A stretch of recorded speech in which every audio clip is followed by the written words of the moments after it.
광야에서 외치는 방송입니다.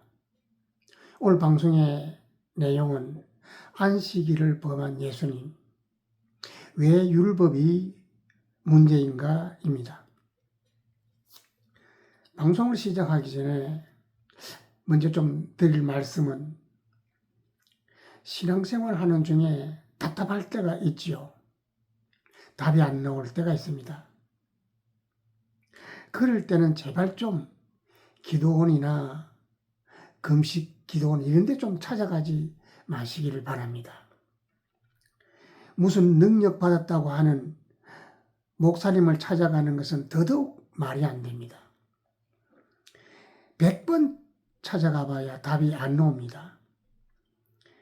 돈 낭비, 시간 낭비합니다. 가서는 안 됩니다. 답은 어디 있다고요? 성경에 있습니다. 예수님이 십자가에 돌아가시고 난 후에 제자들이 멘붕이 왔어요. 어쩔 줄 모르게 헤매고 있을 때 부활하신 예수님이 오셔서 성경을 제자들에게 풀어주셨습니다. 너는 여호와의 책을 자세히 읽어보라. 이것들이 하나도 빠진 것이 없고 그 짝이 없는 것이 없다라고 하셨습니다.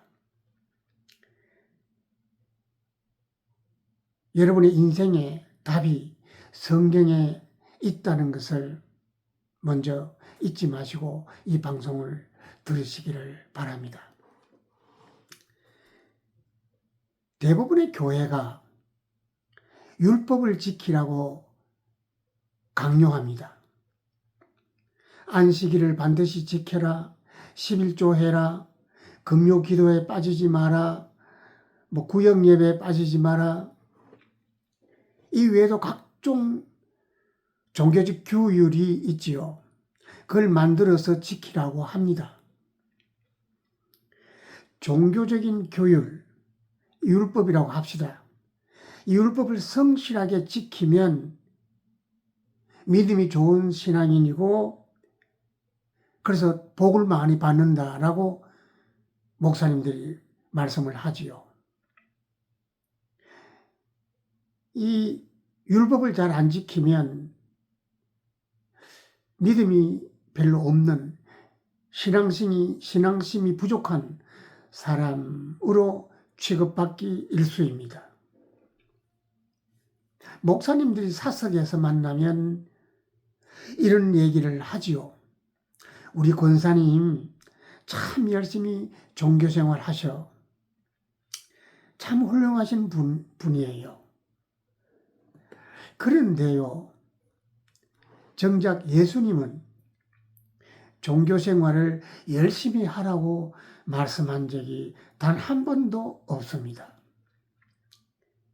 마태복음 12장 1절에 보면 예수님께서 안식일 날 밀밭 사이로 가실 때 제자들이 배가 고파서 이삭을 잘라 먹는 내용이 있어요.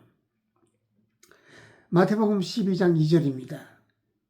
이 모습을 지켜본 바리새인들이 기가 차서 이렇게 말합니다. 이것 보세요. 당신 제자들이 안식일에 해서는 안 될 짓을 합니다. 알고 있습니까?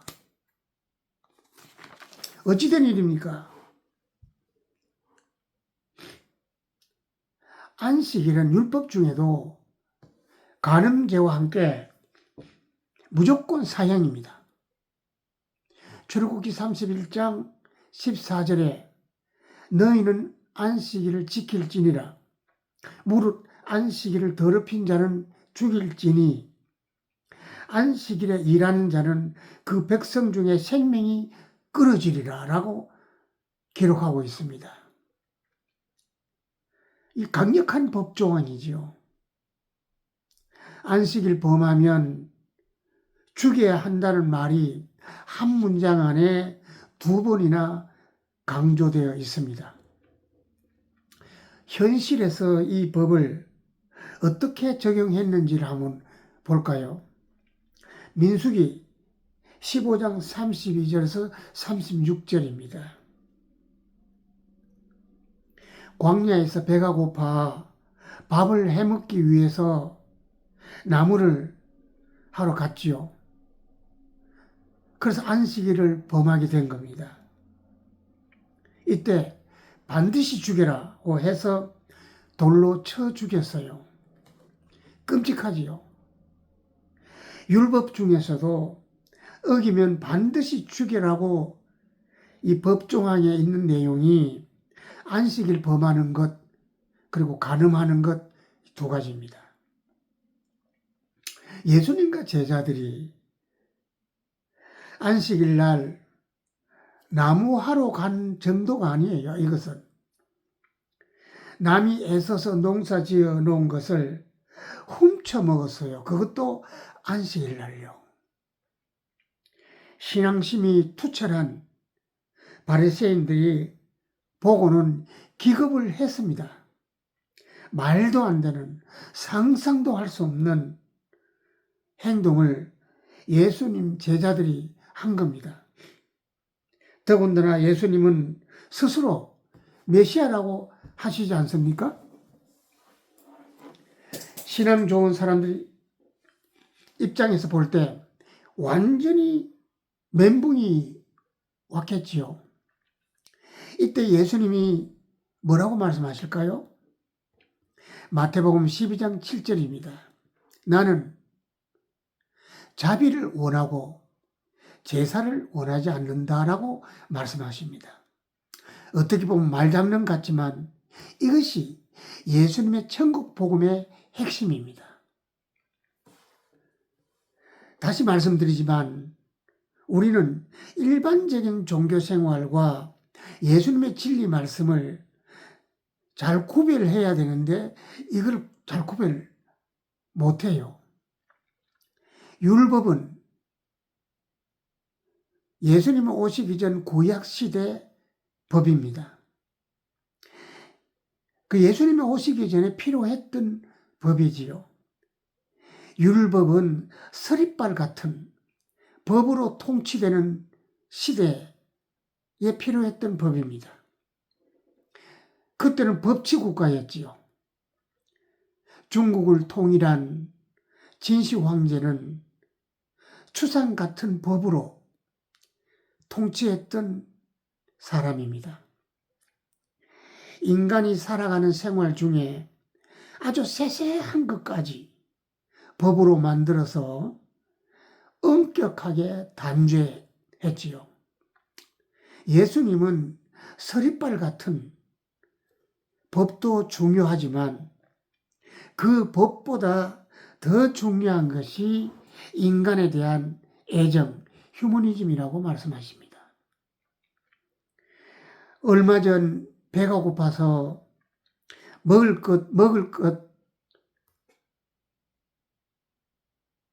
것을 사 먹으려고 그 먹을 것을 17,000원어치를 훔쳐 먹었어요.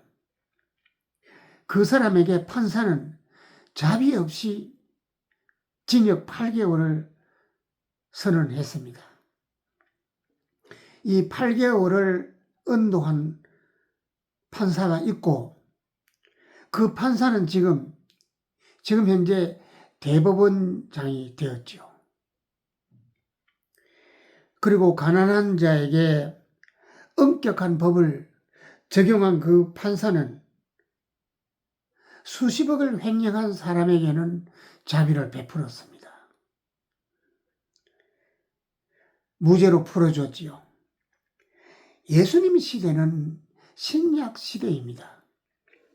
시대가 바뀌었고 율법도 다르게 적용해야 되는 것은 말할 필요가 없습니다. 히브리서 7장 18절입니다. 전에 계명이 연약했으므로 무익했다. 그래서 율법을 폐한다 라고 하셨어요. 구약 율법은 하나님 나라를 실현해가는 과정에서 온전하지 못했던 겁니다. 하나님 나라는 이해와 공감, 너그러움과 사랑으로 실현되는 곳이지요. 법이 필요합니다. 필요하지만 배가 고파서 17,000원을 어치를 사 먹은 그 사람에게, 그 딱하기 짝이 없는 사람에게 징역 8개월을 언도하는 것은 하나님의 법이 아닙니다. 예수님의 법이 아니지요. 그것보다는 우선 먹고 잠잘 수 있는 곳을 마련해 주는 것이 예수님의 법입니다.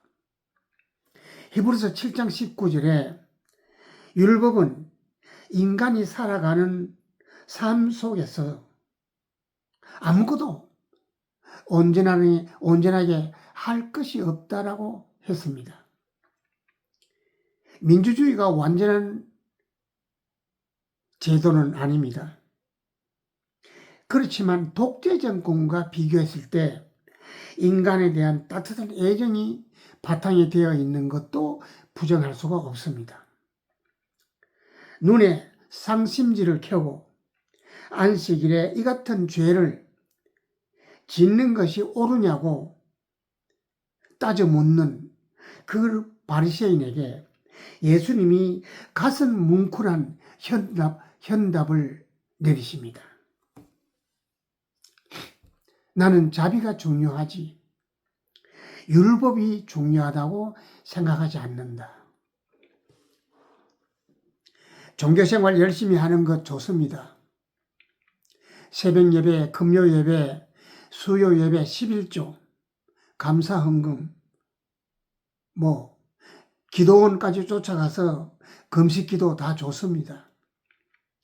그래서 진정으로 어려운 이웃에게 손을 내밀었습니까?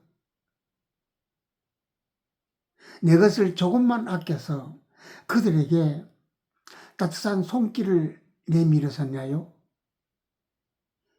교회 오래 다니고 종교생활 열심히 하는 사람 대부분이 소통, 불통입니다. 이기적입니다.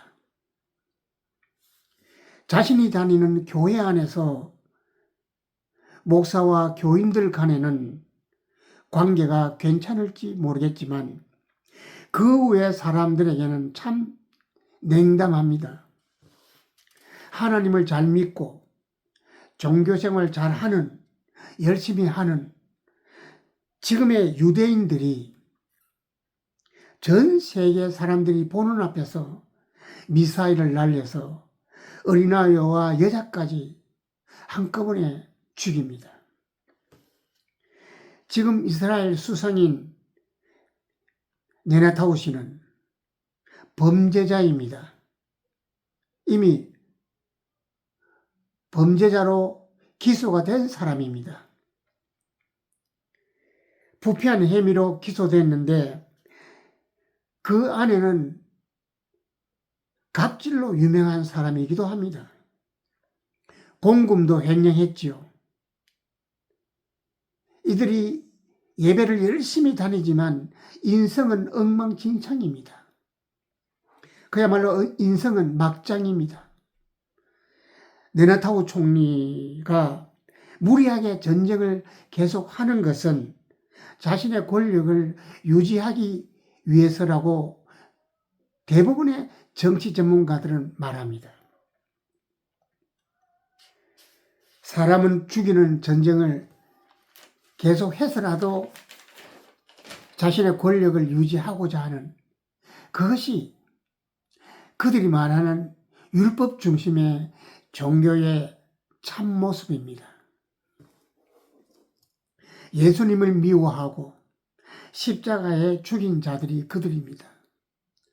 한국 교회는 이 같은 이스라엘을 지지합니다.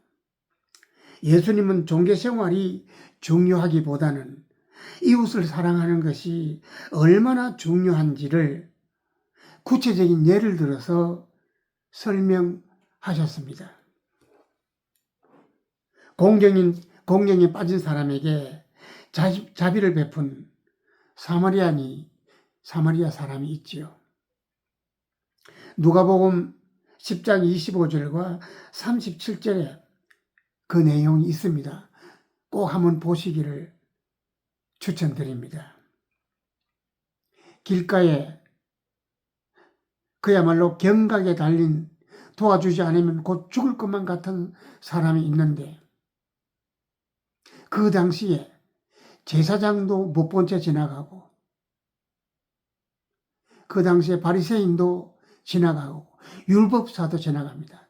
요즘으로 치면 신학자들, 목사들, 대형교회 담임 목사 이런 분들입니다.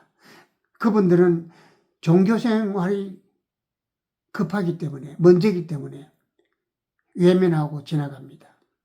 이때 교회도 안 다니는 하나님도 잘 모르는 바리새인이 사마리아 사람이 와서 그걸 보고는 도와줍니다. 아주 적극적으로 도와줍니다.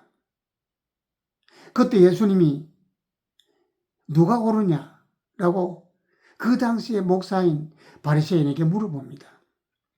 바리새인은 할 말이 없지요. 사마리아인이 옳은 일을 했습니다라고 말합니다. 이때 예수님이 너도 그렇게 살아라. 네가 열심히 종교생활해라. 신앙생활해라. 이렇게 말씀 안 합니다. 그렇게 살아라.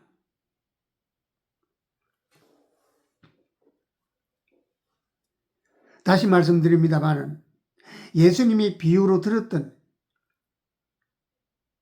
율법사, 제사장, 바리새인 이런 사람들은 종교생활을 아주 철저히 한다는 점이 공통점입니다. 그리고 사회적으로 지도급 종교 지도자들입니다.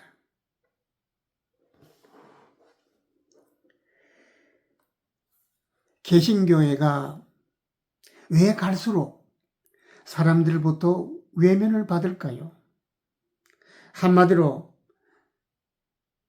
그냥 아무 수식을 붙이지 않고 그대로 말한다면 딱 꼴통 이미지입니다. 종교생활 열심히 하는 것이 우리가 더불어 살아가는 사람들에게 도무지 무엇이 유익할까요? 이스라엘 극우 정치인 네타냐후 총리가 있는 그 극우 집단이 그 옛날 예수님을 죽인 그 종교 집단입니다. 그뿐만 아니라 무슬림 극우 집단도 있습니다. 그들도 우리가 종교생활을 제대로 하자 이렇게 작정한 사람들입니다. 알카에다, 헤즈볼라, 탈레반 이 사람들이 다 근본주의자들이라고 하지요. 다시 말씀드립니다만 이들은 하나같이 우리가 제대로 종교생활 하자. 우리가 율법 중심으로 하자. 이런 사람들입니다. 지금 예수님이 말씀하신 제사장, 레위인, 율법사, 종교 신봉자들이지요. 종교 신봉자들은 길에서 사람이 죽어가는데도 자기들 종교 활동이 저 중요하다고 생각하는 사람들입니다. 너희들이 목숨을 다하여 하나님을 사랑한다고? 진짜냐? 그렇다면 그 증거가 교회를 열심히 다니는 것이 아니고 이웃을 내 몸같이 사랑하는 것이니라 고 예수님이 말씀하셨습니다. 이 시대 기독교 종교인들에게 예수님이 다시 말씀하십니다. 나는 자비를 원하고 종교 생활을 원하지 않는다. 신앙생활에 그리고 인생에 뭐가 중요한지 그걸 깨달았으면 좋겠습니다. 또 뵙겠습니다. 감사합니다.